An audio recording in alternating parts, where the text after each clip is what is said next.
პირველ თესალონიკელთა მეხუთე თავის მე-17 და მე-18 მუხლში წერია.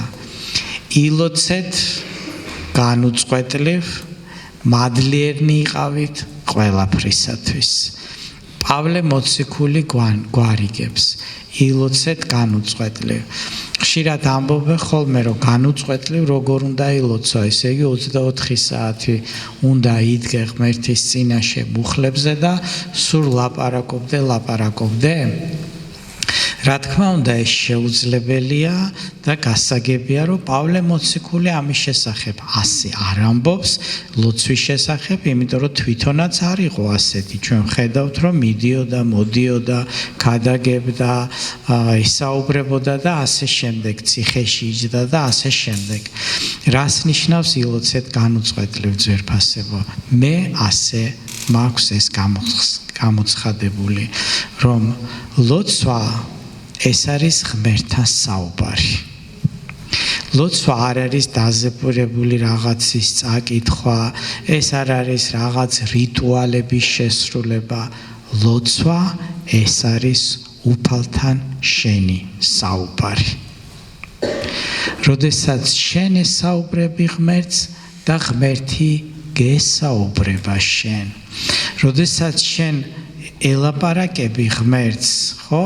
ეს შეიძლება მოხდეს ნებისმიერ ადგილას და ნებისმიერ დროს. როდესაც შინაგანად გინდა რაღაცის თქმა. ზოგჯერ ამოიძახებს ხოლმე ადამიანი, ო ღმერთო ჩემო, ან ეს რა დამემართა, ღმერთო შენ მიშველე. ესეც ლოცვა არის ძვირფასებო.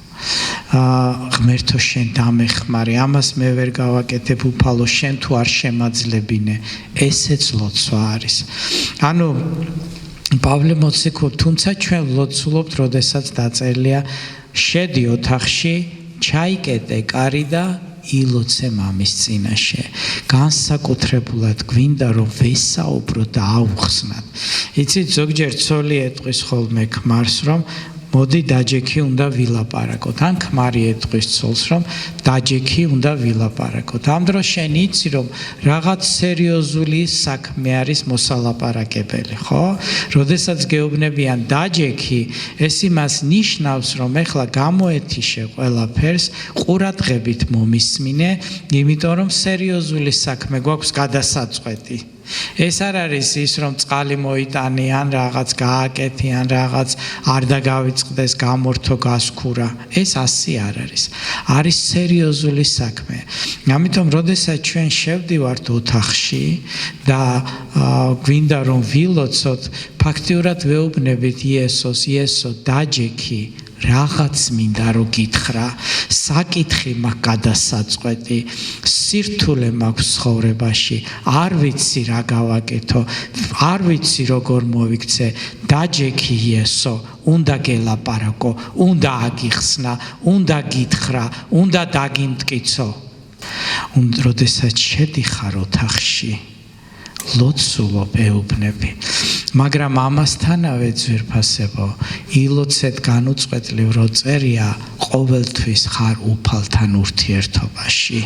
ყველა საკითხი, რომელიც შენს წინაშე დგას, ყოველთვის ზომავ უფალთან ურთიერთობაში. როდესაც ბაგეს აღებ და ლაპარაკობ, უფალი გახსენდება, უფლის წინაშე დგახარ, უფლის წინაშე დადიხარ. ამიტომ სადღაც რომ მივდივარ, რაღაც რომ უნდა ვთქვა, რაღაც რომ უნდა გავაკეთო, განუწყვეტლივ მაქვს სული წმინდასთან შინაგანად ურთიერთობა, დიდება იესოს. ამიტომ ამბობს პავლე მოციქული და გვარიგებს, რომ ილოცეთ განუწყვეტლივ, ანუ ესაუბრეთ უფალს განუწყვეტლივ, შეეკითხეთ ყველაფერი და მიიღეთ მისგან პასუხი. როგორ მივიღოთ იესოსგან პასუხი? ის ჩვენს გულს ელაპარაკება და ჩვენ გრძნობთ ამას და ჩვენ უნდა ვიცოდეთ, მოვისმინოთ ღმერთის სულის ხმა. ეს ძალიან მნიშვნელოვანია. არ უნდა გაიუხეშო გული. ყოველთვის მორწმუნე ადამიანი ყოველთვის გრძნობს რა არის სწორი და რა არის არასწორი. უბრალოდ თვალს ხუჭავს და ამბობს, რომ მერე რა მოხდა. მადლიერნი იყავით ყველაფრისათვის.